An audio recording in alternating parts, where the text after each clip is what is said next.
y se ha hecho un personaje odiado por el poder, porque ha escrito los dos grandes libros que se han escrito sobre la situación del movimiento magisterial. Primero, Cero en Conducta, del que ya han circulado miles de ejemplares, y luego Nobre Recreo, donde se llega a narrar hasta la caída del Wester y el actual intento de reforma educativa. Estos dos libros han sido un poco la piedra de toque para dar la versión diferente, la versión desde la sociedad y desde el movimiento de lo que es la contrarreforma educativa. Compañeros, debemos de llamar reforma educativa o reforma energética o reforma laboral a lo que son contrarreformas. Reformas las de Juárez. Esto es la contrarreforma en marcha. Entonces, Luis ha estado haciendo una labor continua para documentar, informar, contar, anecdotizar la insurgencia magisterial y sus razones. Sin más, pido para él un aplauso y le dejo la mesa.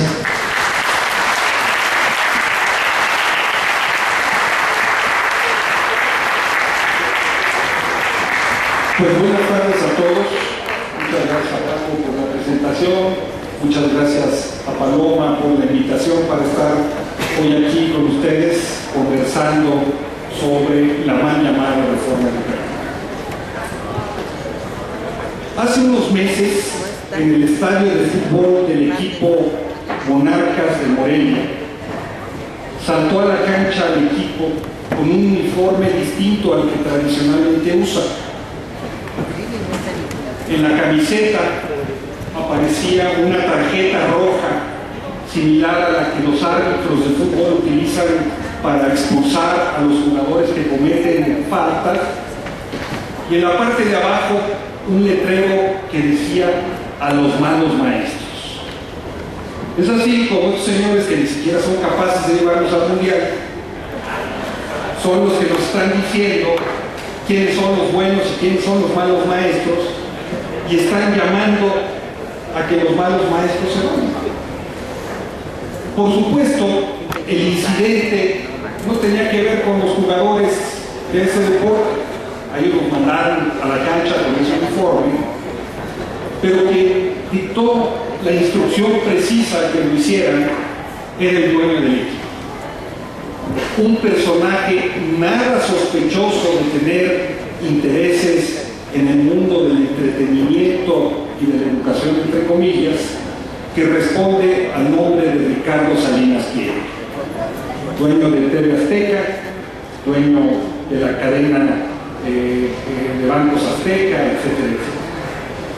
Este incidente de los jugadores de fútbol no fue un incidente aislado, sino parte de una campaña sistemática para satanizar a los maestros mexicanos y a la educación pública de este país.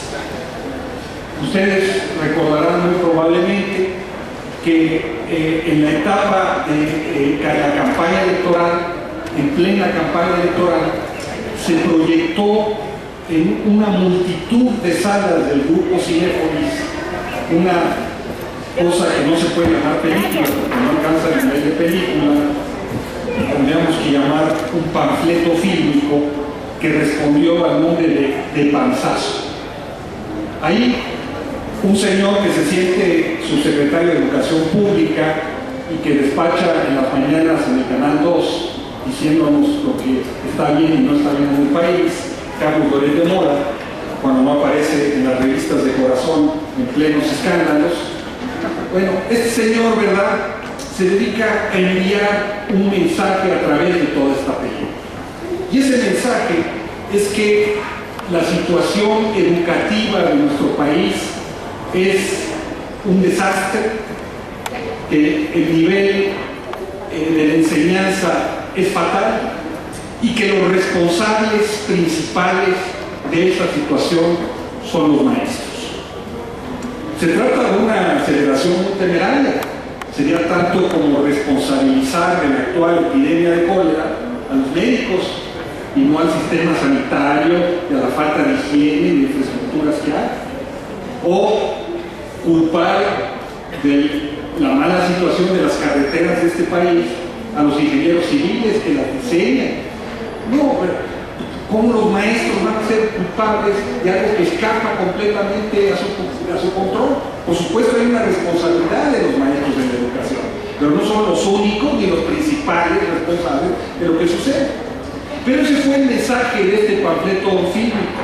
Una y otra vez nos bombardearon con esa historia y nos comenzaron a contar la historia también de que los maestros son trabajadores privilegiados, que están defendiendo Canonjías y que tienen secuestrada a la niñez de este país, y que hay que ponerles un hasta aquí, porque realmente lo que quieren es negociar impunemente con esos privilegios, con plazas que quieren heredar, etcétera, etcétera. Esta es la imagen que la película de Panzazo transmitía.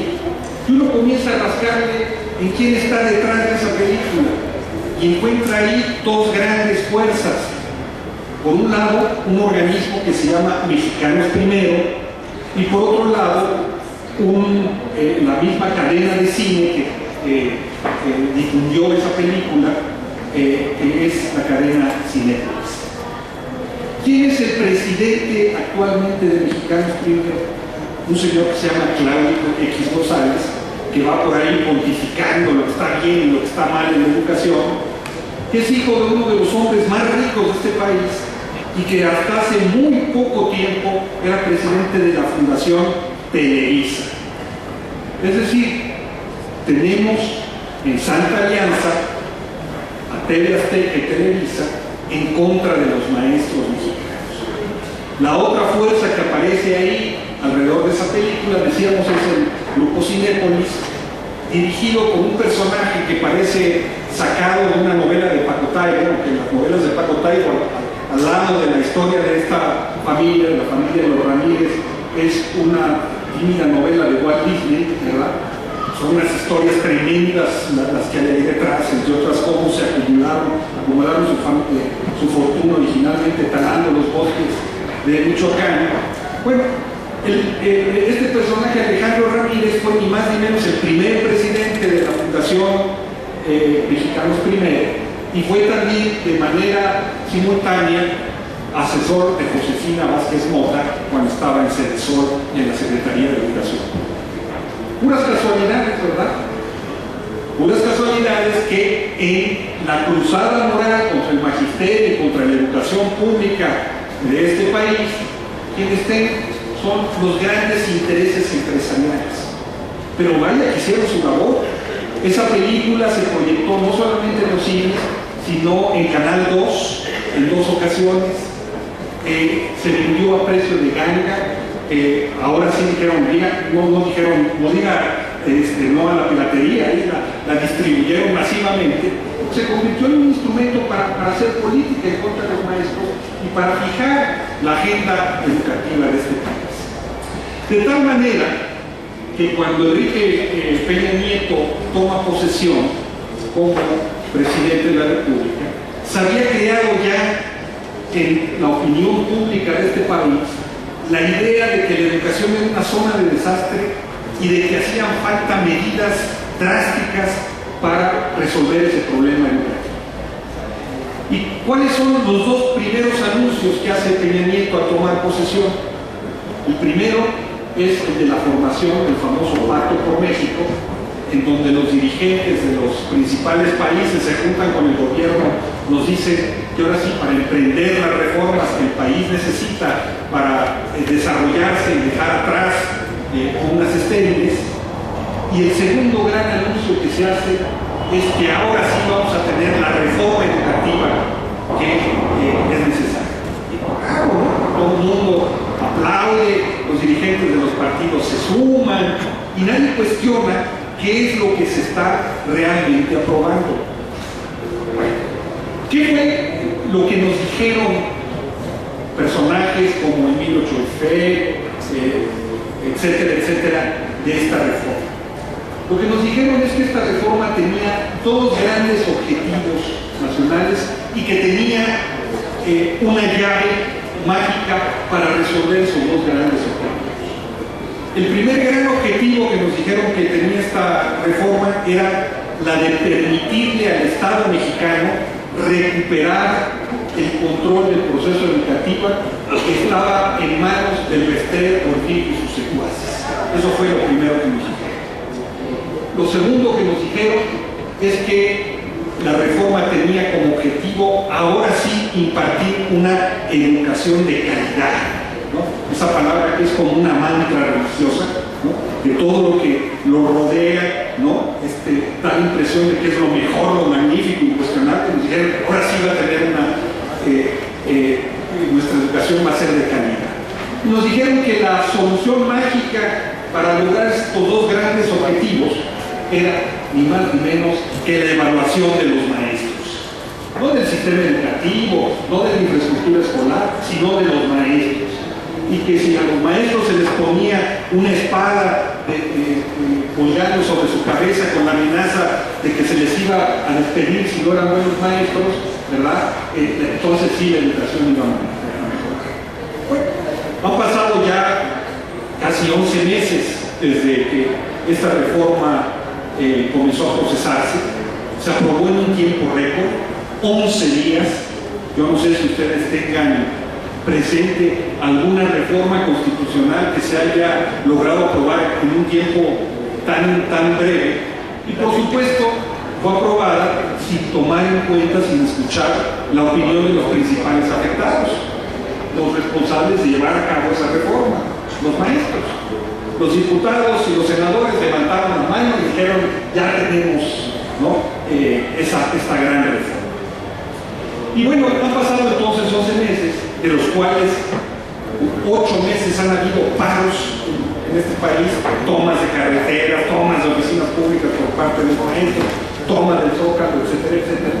Desde el 25 de febrero que los maestros de Guerrero comenzaron con su lucha, esto no ha parado. Bueno, podemos hacer un balance inicial sobre estos propósitos que nos dijeron tenía esta reforma. Es verdad que se ha logrado hacer que el Estado tenga el control del proceso educativo. Es cierto que el Bester Gordillo estaba en la cárcel, ¿no? La mamá de Chucky, ¿verdad? ¿No? Aunque por ahí dice que llegó un telegrama de Chucky diciendo que no era cierto, que esa señora no era su mamá. Bueno, la mamá de Chucky, pues la mandaron ahí a Tepepan, ¿no? Ahora es mi vecina ahí, la casa de ustedes que es de Tepepan. Yo le había pedido a un genio que se me apareció en una lámpara que quería ser su vecino, pero por Polanco, San Diego, ¿no? En Tepepan, de modo. La historia se escribe con los renglones torcidos de Dios, ¿verdad? Entonces, bueno, metieron a la cárcel en este Gordillo, pero ahí está al frente del sindicato el señor Juan Díaz de la Torre, que es todavía peor que el Bester Gordillo. Y todos los funcionarios que él y su equipo han venido poniendo en la Secretaría de Educación Pública y en las Secretarías de los Estados, ahí permanecen, no han movido uno solo. Bueno, entonces, realmente están tomando el control. Pero durante todo este tiempo nos han venido diciendo una y otra vez que parte del problema era que los maestros tenían el control de sus plazas y que se trataba de que la SEP la recuperara. Miren ustedes, en el 2010 se hizo un censo, la encuesta de opinión de los docentes de educación básica, con más de 300 preguntas, y ahí se buscaba averiguar muchas cosas, entre otras, cómo es que los maestros habían obtenido sus plazas. Y resulta que según este censo, más del 28% de los maestros tienen su plaza como resultado de una recomendación de un funcionario de la Secretaría de Educación Pública o de una autoridad educativa. Más del 28%. No creo que nos habían dicho que los maestros querían heredar sus plazas, etcétera, etcétera. No, más del 28% lo tuvieron así. Eso es muy interesante porque también habla de que un 1% de los maestros compraron la plaza, la compraron las autoridades educativas para poder trabajar. No es que tuvieran una vaca para ordeñar, tenían un para trabajar. Entonces, la pregunta es, ¿de qué están hablando Emilio Choifet y todos estos personajes cuando dicen que el Estado va a controlar la rectoría del proceso educativo? Pamplinas, no es eso realmente. Decíamos que el segundo gran objetivo que nos anunciaron era el de la calidad de la educación, esta palabra mágica, ¿no? ¿Qué quiere decir calidad de la educación?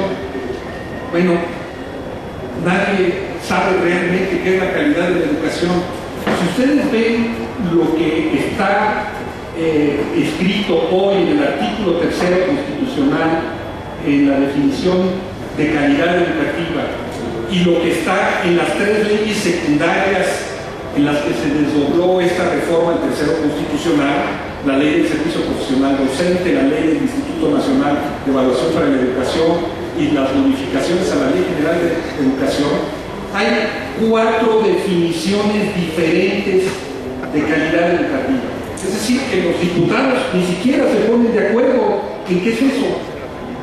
En la Cámara de Diputados, les voy a dar lectura textual a cómo quedó el texto constitucional.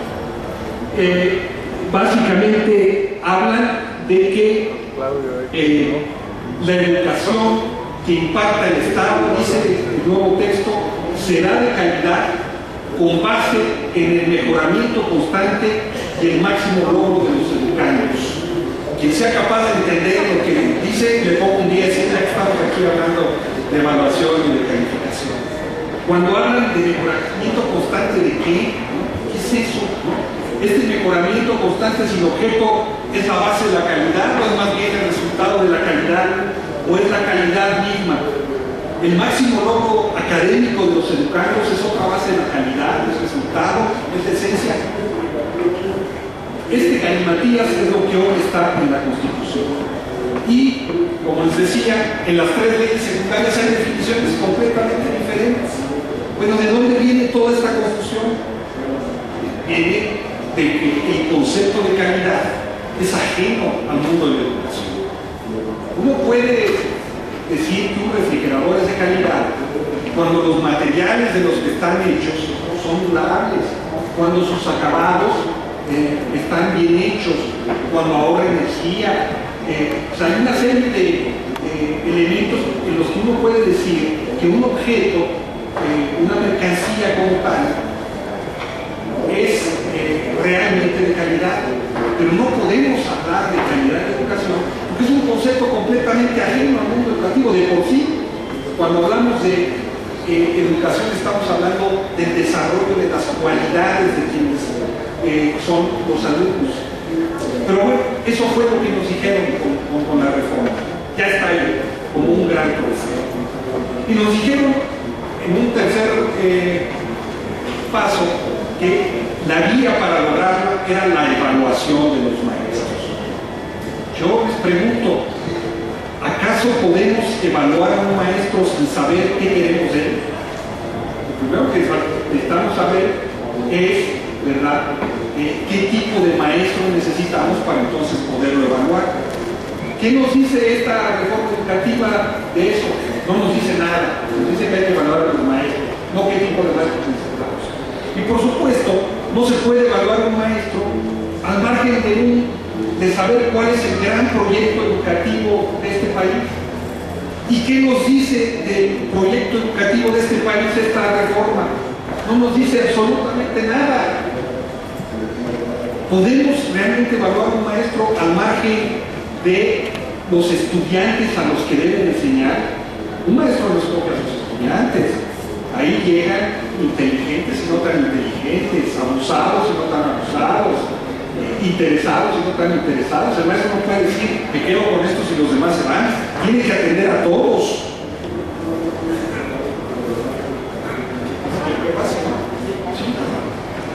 No puede ser eso.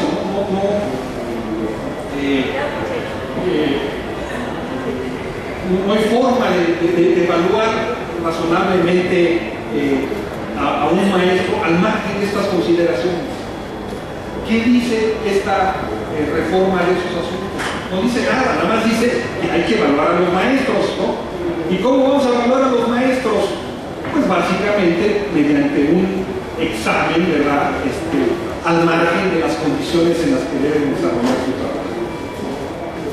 México tiene grandes problemas educativos, eso no lo podemos negar. Yo les señalo tres grandes problemas de los cuales podemos hablar más a profundidad y seguir con la lista. El primero, el problema del rezago educativo. Según nuestra legislación, es obligatorio que los ciudadanos mexicanos mayores de 15 años hayamos terminado la educación secundaria, hayamos cursado los 10 años de educación, desde el último de kinder, los 6 de primaria, los 3 de secundaria. Ahora ya no cambiaron, ya más, pero por lo pronto son 10. Bueno, ¿cuántos mexicanos realmente han terminado su secundaria? 6 de cada 10, hay 4 que no, por muchas razones. A lo mejor porque la escuela no les interesaba, a lo mejor porque tuvieron que salir a trabajar. Bueno, pero de hecho está en un rezago muy grande de casi el 40%. ¿Qué dice esta reforma de ese rezago? No dice una sola palabra. Eso es un problema como si ya estuviera superado. Segundo gran problema, el problema del analfabetismo. Casi 7 millones de mexicanos mayores no saben leer y escribir. Casi 7 millones.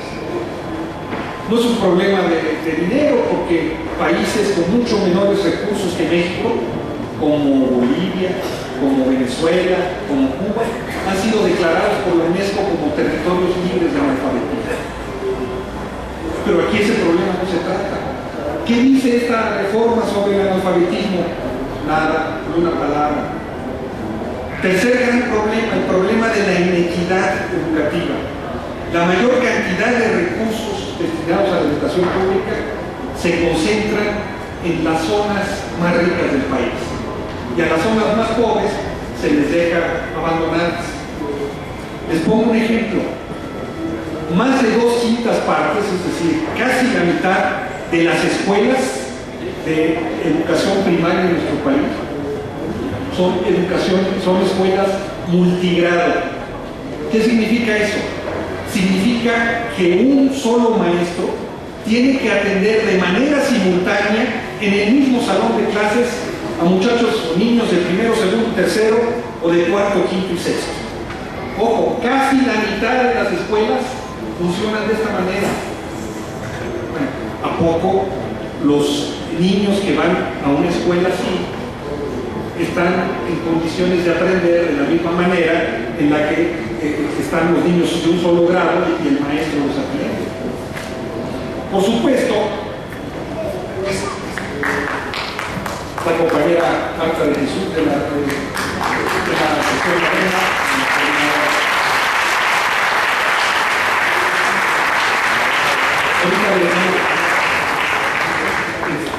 entonces, esas escuelas multigrado además generalmente son escuelas con piso de tierra, con techo de lámina, sin internet. Ahora está de moda el internet, ¿no? Los maestros que trabajan en esas escuelas y que tienen celular, pues tienen que estar buscando la señal en el monte, ¿verdad? Porque no es cierto que todo México es territorio tercero. Ahí no hay. Y a esas escuelas, ¿quiénes llegan? Llegan niños que son modoquitos de hambre, que no han probado bocado, que llegan sin desayunar. ¿Cómo que van a hacer los maestros para captar la atención de esos muchachos? ¿No? Niños que tienen la presión familiar para ir a trabajar, al huerto, a la parcela, que vienen de familias rotas por la migración, que vienen de entornos crecientemente violentos. Eso es lo que tienen que hacer los maestros. Es un problema real. ¿Y qué dice esta reforma de esta situación de inequidad educativa? ¿Qué dice de cómo resolverla? No dice una sola palabra. Dice, hay que evaluar a los maestros. Hay un investigador del Colegio de México que ha utilizado una imagen que me parece muy afortunada para describir lo que sucede. Es el profesor Gil Antón. Él dice, imaginemos por un momento que nuestra situación educativa es como un camión absolutamente destartalado, en el que la puerta no cierra, el clutch se traba, apenas y puede levantar la marcha, ¿no? Imaginemos también por un momento, además, que ese camión tiene que andar por caminos llenos de baches, no pavimentados, con todo tipo de obstáculos, ¿no? Esa es la realidad de nuestro sistema educativo. ¿Y qué es lo que han hecho las autoridades gubernamentales y nuestros legisladores con la reforma? Para resolver este problema del camión y del camino, lo que han hecho es llegar con el chofer y pedirle la licencia.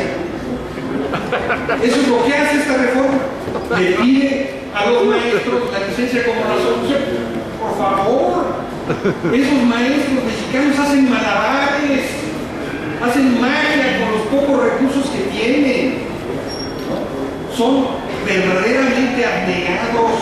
Esa necedad, esa tosudez, esa consistencia que han mostrado en estos 8 meses de lucha, ¿ustedes creen que les viene de la noche a la mañana?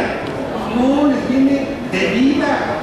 Muchos de esos maestros tienen que caminar 4 o 5 horas para llegar hasta la escuela donde dan clases y comer lo que comen las familias en ese lugar, ¿no? Y así se pasan 1 año, 2 años, 3 años y tienen que hacer malabares para poder despertar el interés en los muchachos de la educación y convencerlos de que tiene sentido el que ellos que vayan a la escuela en lugar de dedicarse a irse de sicarios con el primer rato que se les pase. Ese es el milagro de la educación de este país, como ese camión que tiene que caminar, bueno, esos maestros han logrado hacer eso. En ese sentido, entonces, decimos, realmente no estamos ante una reforma educativa, sino, como decía Paco hace un momento, estamos ante una contrarreforma. Es un paso para atrás. Cuando hablamos de reforma, hablamos de un reconocimiento o una profundización de los derechos. En este caso, en lugar de que se profundice y se reconozcan los derechos, se le quitan los derechos a los maestros. No es educativa porque, como hemos dicho, todo está basado en la evaluación de los maestros, una evaluación punitiva, ¿no? Al margen de las condiciones en las que tienen que hacer su trabajo. Hoy los maestros están permanentemente amenazados por ser despedidos. Es, por lo tanto, una reforma administrativa y laboral. Ojo, también es una reforma privatizadora, porque a partir de ahora, con la cantaleta de la autonomía escolar, los padres de familia se tienen que rascar con sus propias uñas para poder hacerse cargo del mantenimiento de las escuelas. A muchas escuelas están llegando ya los recibos de luz, y cuando antes esos recibos eran indicativos de lo que tenían que pagar, ahora son obligatorios pagarlas. En escuelas aquí en Claro ya les cortaron la luz, en Veracruz ya les cortaron la luz. Bueno, esta es la situación generalizada, ¿no?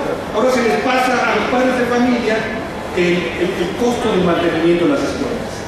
Por ahí algún diputado, para mayor vergüenza del PRD, se le ocurrió decir, bueno, las cuotas escolares siempre han existido, mejor que las legalicemos.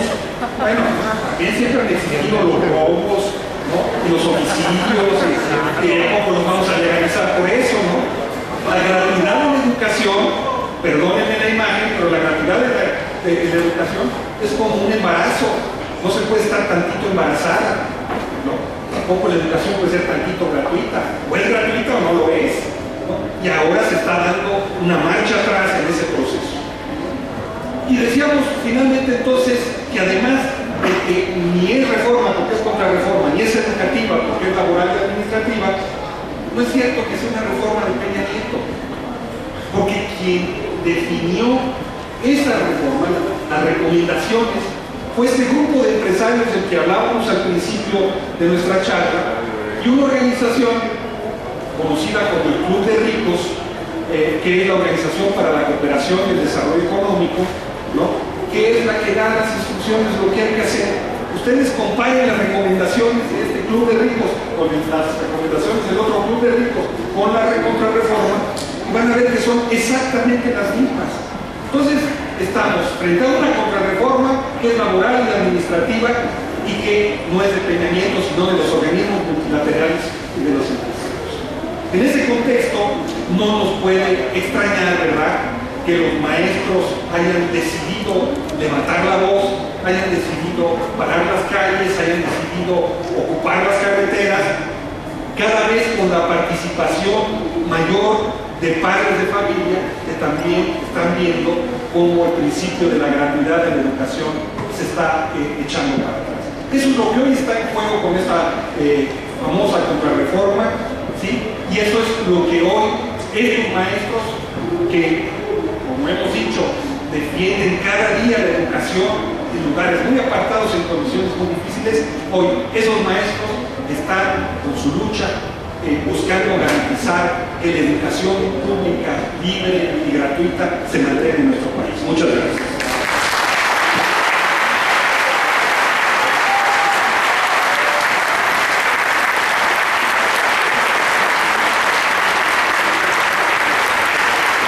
Está aquí con nosotros la maestra Marta de Jesús. Ella es maestra de primaria en la Ciudad de México, en la colonia San Miguel Teotongo, en la delegación de Iztapalapa. Tiene ya muchos años de ser maestra, está a punto de jubilarse. Pero además de ser maestra, Marta tiene no una, sino dos maestrías. Una en educación y la otra es en investigación. Es autora de varios libros y con toda esta trayectoria académica que Marta tiene, producto de su esfuerzo, producto de la Escuela Pública Mexicana, Marta sigue siendo la misma maestra que siempre ha sido en esa escuela primaria de San Miguel Teotongo. Como Marta, y ahorita le damos la palabra, hay muchos otros maestros que son los que hoy están en lucha, que no tienen nada que ver con esa caricatura y esa burla que sobre ellos están haciendo en la televisión, en la radio y en una parte de la prensa. Le pasamos la palabra. Buenas tardes a todos ustedes. Me es grato estar aquí presente. Le doy el más profundo agradecimiento por su generosidad a Patronal Cetallo II, a Paloma Sáenz, que son de los organizadores, de que este Zócalo sea del pueblo y para el pueblo, con algo tan importante como es la lectura y también la defensa del libro, porque el libro es que nos alimenta no solamente el alma, sino también la conciencia, porque con la lectura también podremos ser libres y transportarnos a muchos mundos de fantasía y de realidad. También quiero agradecer aquí la generosidad que me permite el tiempo que nos está otorgando Luis Hernández, que siempre ha sido muy generoso con la Coordinadora Nacional de los Trabajadores de la Educación. Que lo oigan muy fuerte el gobierno del Distrito Federal, que lo oigan muy fuerte el gobierno de Peña Nieto. Porque aquí tenemos una consigna que es la que vamos a decir.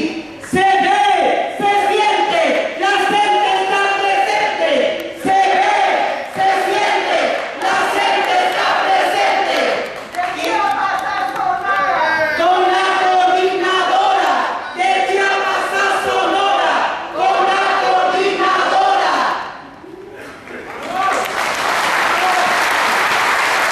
Esta consigna significa algo muy importante para los trabajadores de la educación, porque aquí, otra vez, este lugar es un terreno de los que luchamos por la libertad, los que luchamos por la justicia e igualdad.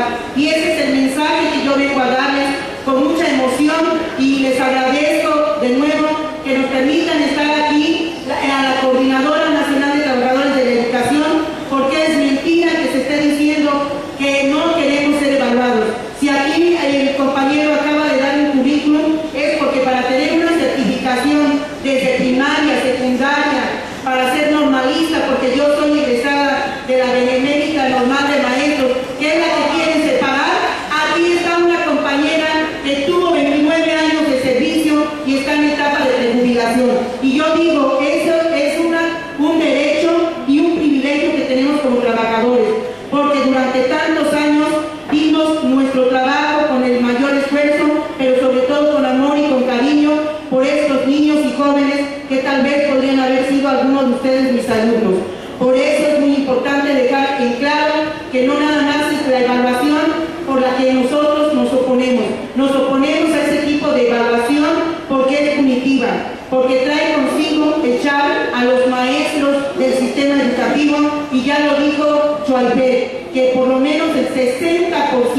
la planta docente existente en estos momentos, de aquí a 12 años, van a ser expulsados del sistema educativo. Y no por una evaluación, sino porque ahorita a los maestros y a los trabajadores de la educación en general les están aplicando un régimen de excepción que va contra los derechos laborales adquiridos a lo largo de 100 años de lucha. Y por eso quiero decirles aquí que en el artículo 3 constitucional, aunque se habla muy poquito ya de lo que es la educación gratuita, igual en la Ley General de Educación, en el artículo 6 también se habla de educación gratuita. Sin embargo, de manera alevosa y contraviniendo a esto que es producto de una revolución mexicana, por otra parte, en el artículo 73 se nos dice lo siguiente. Este es un volante que está circulando en todo el país. Espero que ustedes lo puedan bajar. Está en la página de la sección 9 democrática. Ahí hay bastante información al respecto. Y dice respecto a la modificación del artículo 73 constitucional, que ahora establece en la parte quinta transitoria, fracción 3, inciso A, un nuevo modelo de gestión, que ya les hablaba precisamente Luis, y es el de tratosamente ponen el nombre de autonomía de gestión escolar, y que significa lo siguiente, y lo estoy leyendo de manera textual. Dice: fortalecer la autonomía de gestión de las escuelas ante los órdenes de gobierno que corresponda con el objetivo de mejorar su infraestructura, comprar, así lo dice, comprar materiales educativos, resolver problemas de operación básicos y propiciar condiciones de participación para que alumnos, maestros y padres de familia, bajo liderazgo del director, se involucren en la resolución de los retos que cada escuela enfrenta. Yo creo que de manera clara y contundente se nos está diciendo precisamente en quién ya va a recaer el mantenimiento e infraestructura de las escuelas públicas, y lo dice tal cual. Por otra, les leería también lo que dice el artículo 12 de la Ley General de Educación, que es una de las leyes secundarias, que a la letra dice: emitir en las escuelas de educación básica lineamientos generales para formular los programas de gestión escolar, mismos que tendrán como objetivos mejorar la infraestructura, comprar materiales educativos, resolver problemas de operación básicos y propiciar condiciones de participación entre los alumnos, maestros y padres de familia bajo el liderazgo del director. Si se dan cuenta, está de manera clara que está retomando lo suscrito en el artículo 73 constitucional. Bueno, otra muestra más, quiero decirles, también les recomiendo que busquen en internet el manual de mantenimiento e infraestructura escolar, y allí está claramente también cómo se piensa operativizar este crimen a la nación y sobre todo a los niños de México, que es algo que tanto les preocupa al Estado mexicano cuando hablan de calidad. La calidad es eminentemente un concepto de empresa.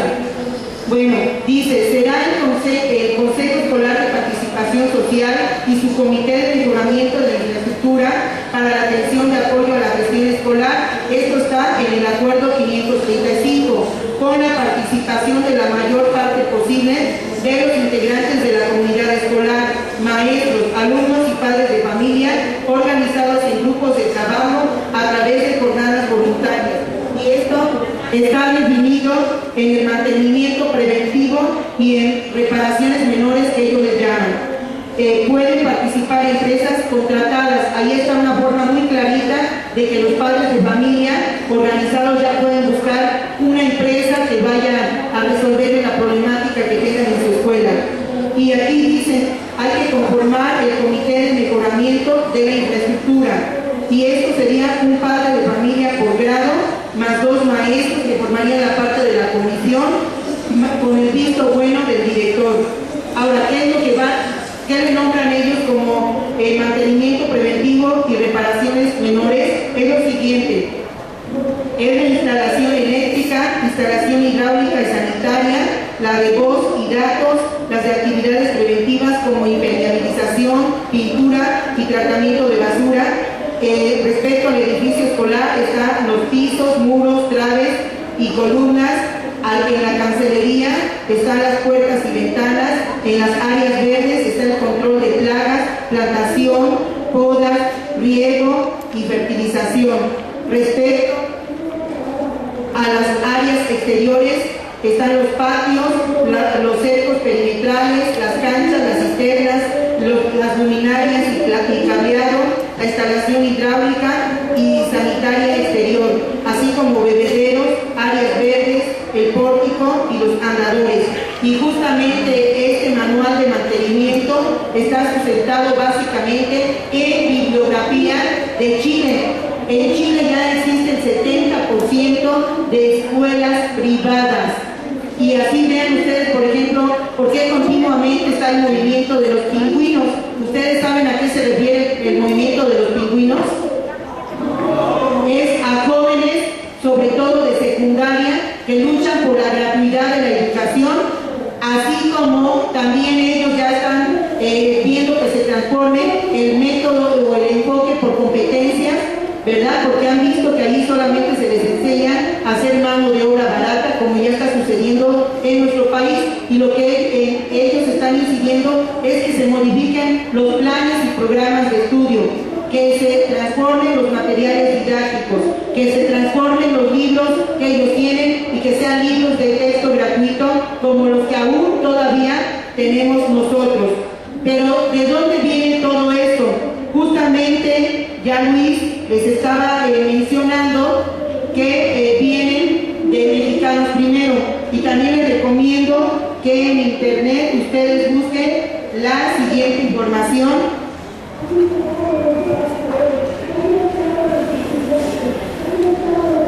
Bueno, sí, que la busquen mejor. Se llama Metas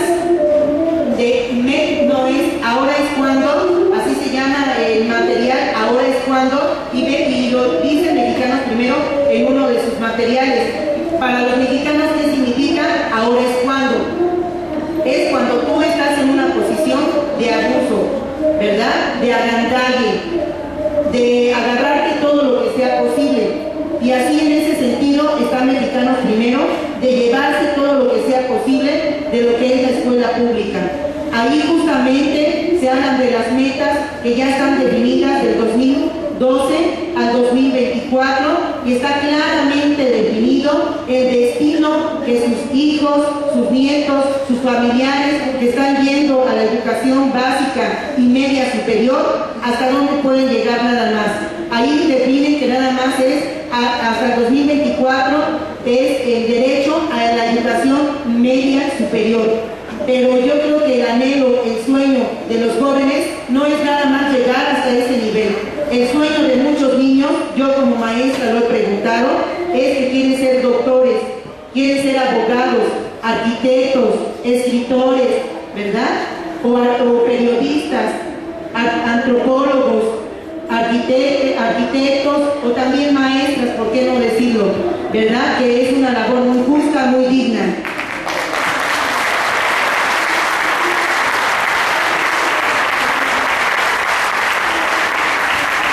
Bueno, y allí también hay un documento que ellos le llaman los 4 caminos. 4 caminos donde ya se definió. Fíjense, este documento está desde septiembre, octubre del 2012, y todo lo que allí estaba pensado por ellos resulta que es justamente lo que quedó en la reforma del artículo 3 y 73 constitucional. Yo aquí les preguntaría, pueblo de México, ¿a quién de ustedes se les pidió alguna opinión para que fuera incluida en el artículo 3 constitucional? Levante la mano, por favor, si alguno de ustedes fue consultado. ¿A quién no se le consultó sobre la educación de nuestro país? Aquí vemos cómo está en estos momentos el pueblo de México, que no se les consultó ni en el artículo 3, pero yo también les preguntaría sobre el 73 constitucional. ¿A quién de ustedes se les consultó para que se modificara el artículo 73 constitucional y se hablara de la escuela de autogestión escolar? ¿A quién de ustedes?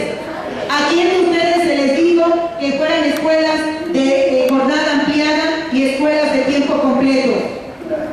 Vean, pero si aquí tuviéramos algún empresario de Televisa y Cinépolis o Mexicanos Primero, aquí lo tendríamos. Así que un saludo, que lo oigan aquellos de allá arriba, que no estamos de acuerdo. Esos no tienen madre. No la tienen, no sé por qué se la chiflaron así de verdad. ¿Verdad? Bueno, entonces también les quiero leer un pensamiento que yo creo que nos queda a todos. Y este es un pensamiento de Francisco y de Asensio Madero. Esto fue en la sucesión presidencial en 1910. Los que llevan una vida regalada, tranquila, despreocupada, los que solo se preocupan por su bienestar material, entregados a las mil diversiones que proporciona nuestra civilización, que se tomen la molestia de ojear la historia y verán la suerte con que han corrido los pueblos que se han dejado dominar. Así que aquellos que tanto están inconformes con la lucha de los maestros de la gente, es precisamente porque la gente no está de acuerdo en dejarse dominar, pero tampoco están de acuerdo en que el pueblo sea dominado, sometido y peor, esclavizado. Porque un pueblo sin derechos es un pueblo esclavo. Y por eso estamos dispuestos, no solamente yo, sino muchos maestros a lo largo de todo el territorio nacional, de dar nuestra sangre. Y yo he ido a diferentes partes de la República y lo he oído con mucha contundencia, con mucha claridad, de esos maestros, tanto de las zonas urbanas como de las zonas rurales, que estamos dispuestos a dar lo más sagrado, que es nuestra vida por la soberanía nacional. Compañeros, si permanecen en sus asientos, les damos libro a los que se paren, no les va a quedar. Compañeros, a los que se paren no les den libro. Vamos a introducir criterios democráticos. Además, contarles por qué estamos regalando el libro. Y además les vamos a pedir un favor solo. Yo sé que hay ansias por leer contra lo que dice todo el mundo. Compañeros, esperen un segundo, porque si no, el motín se generaliza. Y más de una vez ya me mordieron una mano repartiendo libros. Aquí está la huella de un mordisco en Iztapalapa, de una compañera que me metió el diente porque quería dos.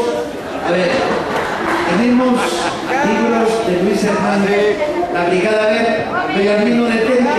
¡Quieto! Belarmino, quieto. Entonces, la siguiente explicación. Compañera, aguante tantito. Vale. Tenemos libros de Luis Hernández, editados por la Brigada para la Libertad, que les vamos a regalar, pero traemos 200 o 300, de aquí 600 personas. Entonces, para evitar el motín, y luego digan, la feria del libro, pinche motín, ¿no? Y mordieron a Luis y a Paco Cayo. No. Les pedimos un favor. Los que sean cuates, agarren uno y se lo rolan leyendo. Las parejas, uno nomás, aunque tengan una prima en silla de ruedas, vale madre. Lo leen y luego se lo pierden. Entonces, rólenlos de tal manera que alcance para todos. El libro que vamos a regalar es Cosecha, Siembra de concreto, cosecha de ira, el libro que Luis escribió sobre los despojos de las transnacionales y las grandes empresas contra las situaciones ecológicas de las comunidades. Lo pueden, además, los que tengan acceso a internet porque tienen un papá que la hace o una mamá que trabaja horas nocturnas, lo pueden descargar gratis en su computadora. Entonces, si no se levantan, se los vamos eso va a impedir un motivo. Entonces, nos vamos a pasar el libro. Cuando se acabe, tenemos antologías que se han hecho sobre esta feria, que hemos escrito 30 y ¿cuántos, Paloma? 32 autores que vinieron a la feria. Nomás les vamos a pedir un segundo favor. Ya pueden empezar calmadamente a repartir. O sea, un pinche botín el otro día regalando libros. Luego dicen que la gente no lee. Pues será en Toluca, chico. De Toluca, hay que ofender a los de Toluca. En Toluca, Hay que también ofender a los de en Toluca. No, Toluca No, no hay que ofender ni a los de Pachuca ni a los de Toluca, no hay que ofender a nadie. Todos leemos, todos leemos. O sea, en Toluca también leen menos. También en México, en el DF también leen. No, el déficit está claro. Por eso, en Toluca. Retiro lo dicho sobre Toluca. Nada más pregúntenle a Peña Nieto de Profunda Toluca. disidencia. ¿En dónde lo leen? Peña Nieto es de Toluca. Los pinos no leen, perdón. Ya se sabe. Otra vez, no son los libros sobre la lucha contra la reforma educativa. Esos están agotados. Le quedarán así como 3 minutos. Podrán ser interesantes. Bueno, miren, las siguientes recomendaciones, si ustedes como padres de familias no han llenado el censo es precisamente una forma de justificar y avalar la reforma educativa. Entonces, este censo los están mandando a las escuelas públicas y privadas. Que no la llenen, por favor. La siguiente es que aquí traigo de la Comisión de Agua Potable y Alcantarillado del municipio de Acapulco, donde a una escuela preescolar ya se le está cobrando el agua. Y en la otra tengo lo siguiente, en la Comisión Federal de Electricidad, en la escuela primaria Elsa Hernández, ya también se le está cobrando la luz. Entonces, para que ustedes vean que sí hay muestras claras, que no es mentira lo que estamos diciendo, y aquí hay un letrero que dice lo siguiente: para todos los padres de familia que no apoyaron para defender la escuela pública, ahora ayúdenos a pagar la luz de la escuela, que ya llegó el recibo, y falta el del agua. ¿Querían un presidente guapo? Pues aquí está parte de su guapura. Y por último, hay una consigna que dice, en alguna parte de Veracruz, dice: padre de familia, hay una sorpresita, la escuela de tus hijos ya no será gratuita.